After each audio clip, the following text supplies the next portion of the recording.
There are many distinct species on the planet's surface. The human race, with over 7 billion individuals, is one of these. In one sense, there are no nations, only groups of humans living in different parts of the world. However, if you gaze out from space, you will not notice any partitions or nations. Instead, it's a complete planet where a whole race may reside. But why are there so many boundaries and divisions? We are all members of the same species. So why do we have so many divisions among ourselves? If you search for answers, you will come up with a question. That is, what if the world was a single country? Let's find out. Humans took out nearly 4% of the world's population after World War II. It prompted world leaders to consider establishing a single global government to avoid repeating such a disastrous blunder.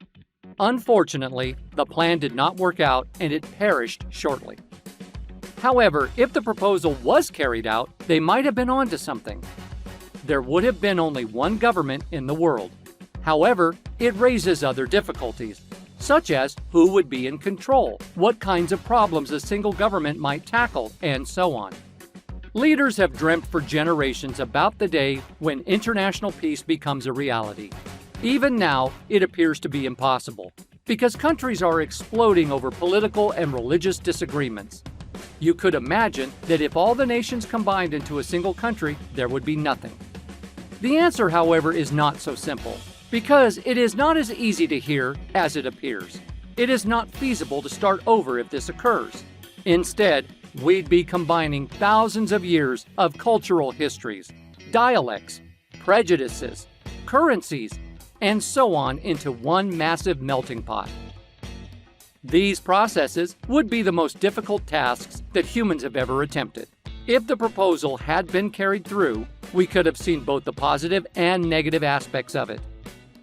Well, let's start with the good things that might happen. If the world was a single country, then planet Earth's problems could have been tackled as a unified force. One area where we'd see the benefit most is in our planet's fight against climate change, because this is one of the biggest issues currently the world is facing. Altogether, the world could fight against natural catastrophes. These disasters would not have to be as devastating to poor countries as they are to developed ones. Resources might be distributed such that everyone on the planet has the same chance to recover. Aside from that, if the world were a single country, the world's quality of life would be better balanced. Defense spending would be drastically decreased because there would be no conflicts. It would free up cash for other uses, such as healthcare and education.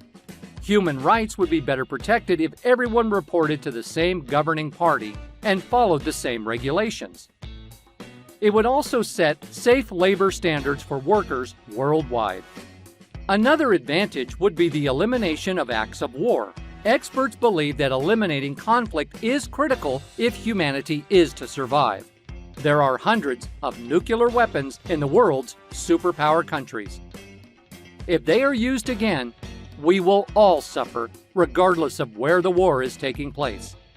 A single world nation entails a single worldwide currency. It implies a diminution in the economic power of industrialized countries such as the United States and China.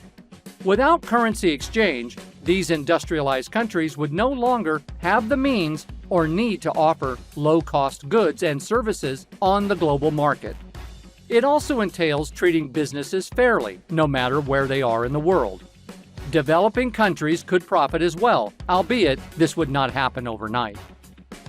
We've seen so many positive aspects of being a united nation, but that doesn't mean that everything on the planet is perfect.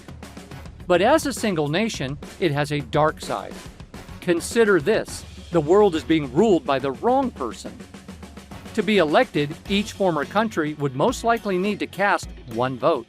However, campaigning for the position may still resemble what we see in today's elections. There could be issues. Corruption and backroom transactions are never out of the question. It is also conceivable that the leader has evil intentions. Not only that, the concept of nationalism would be lost as a result of a single nation. Nationalism is significant because it shapes societies and fuels a desire and needs for things like technological growth. But nationalism can sometimes lead to wonderful things. People who lack nationalism may be less concerned about where they come from and more accepting of cultural and religious diversity. It suggests there is less chance of confrontation. Being a single nation has even more disadvantages, and the entire thing would be exceedingly difficult. It could result in further global strife. The world becoming one country would be a logistical nightmare. As a result, we must all adapt to whichever universal languages we choose to utilize. Then there's the possibly larger difficulty of determining a shared currency. There could have been concerns about how long the currencies would be accepted or what we could do to supervise the physical printing and distribution of the new money. Furthermore, a sizable proportion of the global population will remain resistant to the concept of a united global government. It may be an umbrella full of rebellions. Corruption would have proliferated and cultural confrontations would have occurred. So it appears to be a fine concept on paper, but given how imbalanced the existing political and economic sectors are, getting every country to join would be difficult. So guys, that was it for this video. What did you think about our video? Let us know in the comments section below. If you are new to our channel, be sure to subscribe and ring that notification bell to get notified about our latest videos. Thanks for watching.